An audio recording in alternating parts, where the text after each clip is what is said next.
Hey, welcome to video number 3. So on this one, we're gonna close little by little the topic of today on biodiversity and ecosystem, and we'll look at the bright side and look at how we can protect those ecosystem and biodiversity. First, to do that, we have to kind of realize that everything on our planet is in fact connected. There is a connectedness between living, non-living things, and the interaction between organism and the environment is essential in itself. The more connection, the more interaction, the more stable is the environment in itself. The more species in an ecosystem, the more complex it can be, the more stable and the more resilient the ecosystem will be. And so any disturbance that happen to that ecosystem, you have a better chance for that ecosystem to, in fact, be resilient to be able to go over that disturbance. As soon as you start weakening that ecosystem by declining its population, taking away some of its population, you make it more weak. You're making it weaker, and so any disturbance might, in fact, impoverish, make your ecosystem going bad more quicker than it should have been. So uh, we always have to have in mind that every ecosystem, every species has some kind of resilience, and it's able to resist or to adapt to a change up to some limits. And we've been able to observe changes in the environment without us doing anything, such as potential drought in some places in California getting better as soon as water was coming back, and in fact the vegetation just blooming from that. The same, a river bed that has been kind of destroyed, maybe because of some activity that we did have. If we let it for a while, naturally it will be able to to go back to a normal state. So when we try to protect the environment, we have two possibilities. Either we try to conserve or we try to restore. Conserving means that you try to protect what you have and you're avoiding it to go in the bad direction. Restoration, you're trying to repair whatever has been degrading, whatever has declined. So restoration, you're trying to fix something that you have maybe broken. So let's talk first about conservation and see what should be then conserved. There are in fact 3 approaches for conservation. For conservation, we can look at a species. We may want to conserve to protect a specific species, such as the orangutan I just talked in the previous video. Or we can have an hotspot approach, and I'm coming about the description of a hotspot and what is an hotspot in just a little bit. Or the last one is in fact the ecosystem approach, which is in fact you're trying to protect a full or specific region against any disturbance that can happen. So let's look at all of those 3, starting first with the species approach. How do you deal with species approach? Well, you establish a list of priority in some way of which species tend to be more important than the others. And to do that, well, we do give priority to some specific species, such as endangered species. We have a lot of species that are endangered, meaning close to extinction. We also give priority to indicator species because remember, they provide us good, very valuable information about the environment they're living in. And then also keystone species, because the removal of keystone species is susceptible to decline very drastically the health of the ecosystem. And finally, also, we try to protect endemic species, native species that are only found to one specific place, such as, for example, the fairy shrimp. And the idea that if you don't protect that species, well, it will be gone. And since you don't find it in any other place, it will be extinct. So with that, we have to figure out why those species are very important and why they should be our top priority. If we look at endangered species, we tend to sometimes make confusion between what we call threatened and endangered.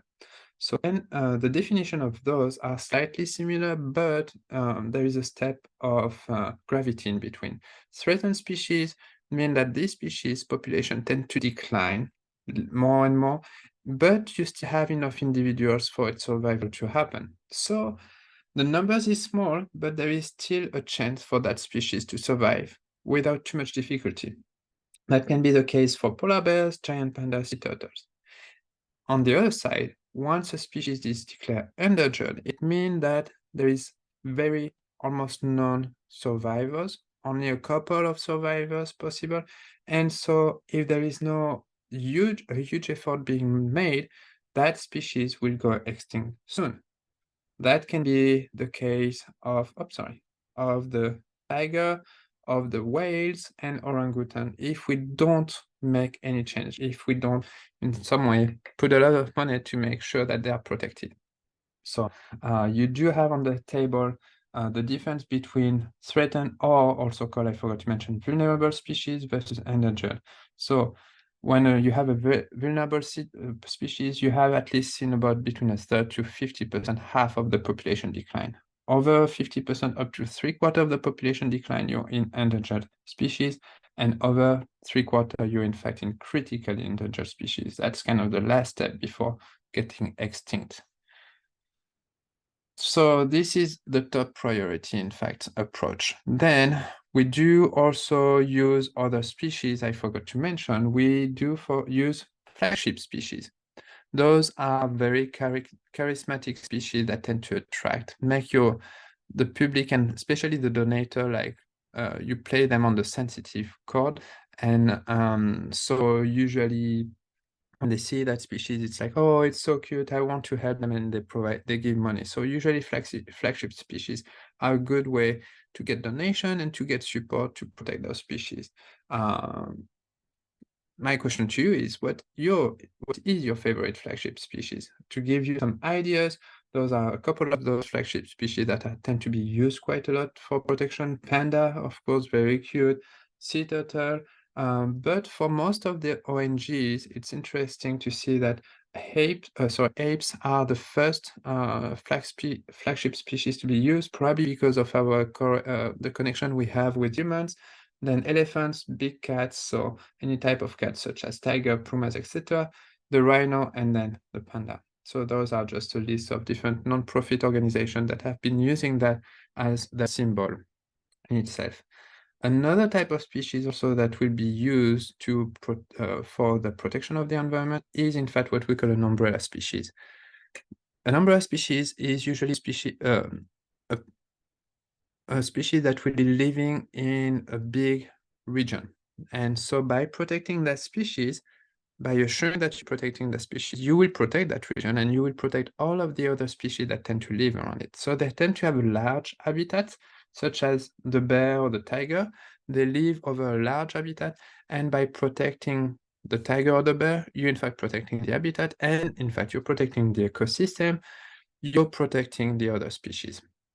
So those are the different kind of priority to give when we look at species, trying to see if the species you want to protect fit with the fact that it may be endangered, the fact that it may be a keystone species, a native species or endemic species, a potential flagship species, umbrella species, or indicator species. If that species is one of those, you probably will have priority and have more support to make your protection happening. Another type of conservation protection is through hotspot. Let's look at this video first before I'm finishing up with the What we're first going to talk video. about right now is something called a biodiversity hotspot. How do you figure out what the places are on Earth that deserve our special focus, that deserve attention that they need to protect them for future generations? It's obvious that the Earth is in trouble, and we can't save the entire planet all at once. We need to have a focus. We can't do triage on an entire planet. We've limited resources. We have limited time. We're running out of time to protect many of these places. So what are the criteria that we use to try and figure out what those hotspots really are that need that special attention for protection? Back in 1988, ancient history to some of us, and in fact might be prehistory to others, there was a scientist by the name of Norman Myers who wrote a really important paper that analyzed different types of geological, climatological, and uniqueness criteria to come up with the concept of a hotspot.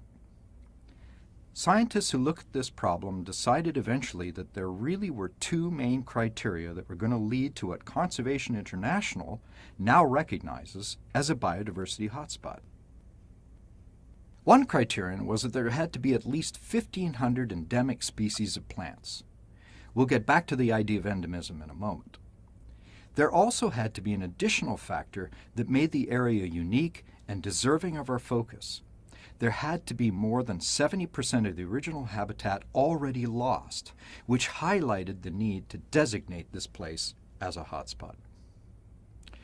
Well, why plants? Well, plants, particularly in terrestrial environments, are crucial. Animals go where the plants are. Plants are the primary producers. They're at the base of food webs. Life attracts other life, and it depends on other life. Now let's get back to that idea of endemism. An endemic species is a species that's found in a certain area and nowhere else on Earth. In other words, endemism is a measure of how unique and irreplaceable something is. An example of an endemic organism that resonates with people love tortoises. If you think about the Galapagos Islands, for example, most islands have their own special type of tortoise. It lives there and nowhere else. So if something happens to wipe out the tortoises on that island, those tortoises are gone forever. They're not found anyplace else. They were irreplaceable. At the moment, Conservation International formally recognizes 34 biodiversity hotspot areas on Earth. The interesting thing about this is that less than 3% of the Earth's land surface area is represented by these hotspots. So we're talking about some very, very special places indeed. There are other ways to think about these special places on Earth besides hotspots. Some of these concepts are used to help recognize larger geographical units of land and water that have unique assemblages of species or distinct environmental conditions that make them worthy of our special attention. I think it's really important that we recognize that the hotspot idea is much more than a conservation tool. It's actually become a powerful scientific tool, because hotspots are a blood pressure cuff for planet Earth. You can go back and keep measuring the effects on these different places due to human activity or environmental change of various kinds, and go through the science of measuring the pressure on biodiversity. In a sense, hotspots are almost like avatars. They're like representatives for other endangered areas on the planet that might not necessarily meet the special criteria of 1,500 endemic species of plants and more than 70% of the original habitat loss. And yet, they are still obviously critical and important places for lots of organisms to live. You need to think about hotspots as a network of places on Earth that are interconnected. Not just single units that protect small pieces of biodiversity, but that help preserve biodiversity in a great many other habitats and other hotspots as well. And lots of conservation organizations, government agencies, and even concerned people like all of us can use these hotspots to better help direct the resources to the places that require our greatest attention. Above all, we need to remember one overriding principle: that we focus on protecting the highest number of species that we can, especially the ones that are most threatened. That's what this hotspot concept is trying to get to. We want to enhance our ability to protect species richness. That way, we can boost the stability and resilience of ecosystems.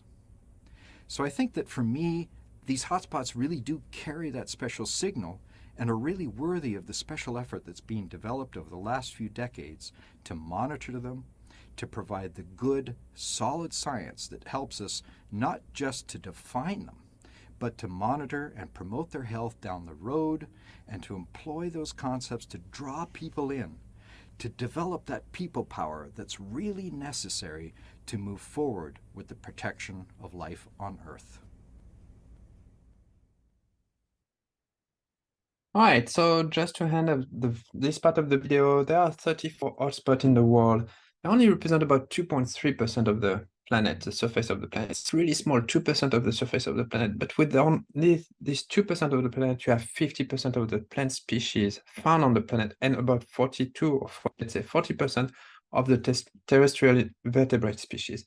So in this little amount of space, you have a huge biodiversity that you can protect. And that's why the hotspot conservation plan strategy is one of the great ones, because you need only to protect a little amount of space to protect the majority of the biodiversity. But unfortunately, those places are usually in high demand from our society in terms of extraction and resources, and so it's making the task very complicated. With that, I will stop this third video, and we will end on a fourth video to talk about conservation through ecosystem approach and restoration. And with that, I'll see you in the fourth and last video, and then see you.